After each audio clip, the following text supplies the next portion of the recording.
कहानी सुनेंगे। कौन सी कहानी? कल सुनी थी ना? अच्छा, कहानी का नाम है डाकिया दीदी। क्या नाम है? डाकिया दीदी। कहानी में एक पारुल नाम की लड़की होती है। कौन होती है? पारुल नाम की लड़की। अच्छा, डाकिया कहते किसे हैं? जानते हैं? चिट्ठी क्या करते हैं? उसके बाद में बैठो, हाँ पलटी बैठो अच्छे से, है ना? जो डाकिया होते हैं वो क्या करते हैं? चिट्ठी देते हैं सबको ना, घर घर जाके चिट्ठी देते हैं। तो इस कहानी में भी हम लोग डाकिया के बारे में सुने, है ना? तो डाकिया सबको पता हो गया कौन होता है। अच्छा, जो डाकिया होते हैं वो एक ड्रेस भी पहनते हैं ना, जैसे कि तुम लोग स्कूल आते हो तो स्कूल में ड्रेस पहनते हो, ऐसे पुलिस वाले जो पुलिस होती है वो भी देखो ड्रेस पहनते हैं, है ना? और जो डॉक्टर होते हैं वो भी ड्रेस पहनते हैं कि नहीं? उन सबकी ड्रेस अलग होती है। इसी तरह जो डाकिया होते हैं उनकी भी यूनिफॉर्म अलग होती है ना? ड्रेस मतलब यूनिफॉर्म, है ना? पीछे तो बहुत होती है। तो सब लोग अपनी अलग पहनते हैं, कपड़ों से हम लोग पहचानते हैं। जैसे किसी पुलिस को हमने देखा, है ना? तो ऐसे तो नहीं जान पाएंगे, अगर उसकी ड्रेस पहनी है तो हम जान जाएंगे कि ये पुलिस वाला है। ग्रीन मेहंदी लगा है ना? अच्छे बच्चे कैसे?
मेरी डाकिया दीदी मेरी चिट्ठी कहाँ है? क्या कहा?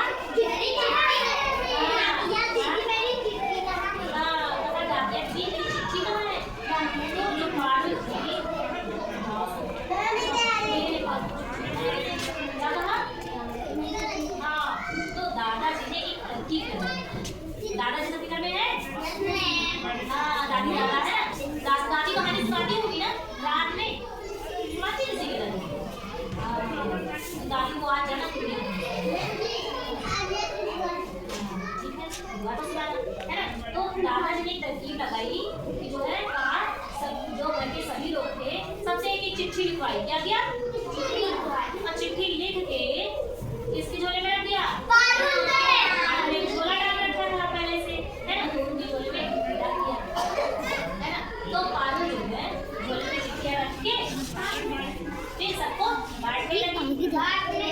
हाँ, फिर देखो किसको चिट्ठी लिखी थी। जैसे बुआ ने माँ को चिट्ठी लिखी, बुआ ने माँ को, दादाजी ने दादाजी ने चिट्ठी लिखी, है ना? और मम्मी ने पापा को चिट्ठी लिखी, सबने एक दूसरे को चिट्ठी लिखी, है ना?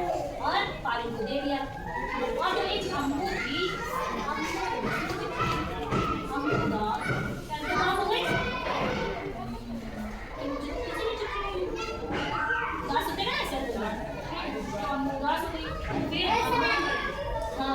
फिर जो है बुआ ने अम्मू को चिट्ठी लिखा,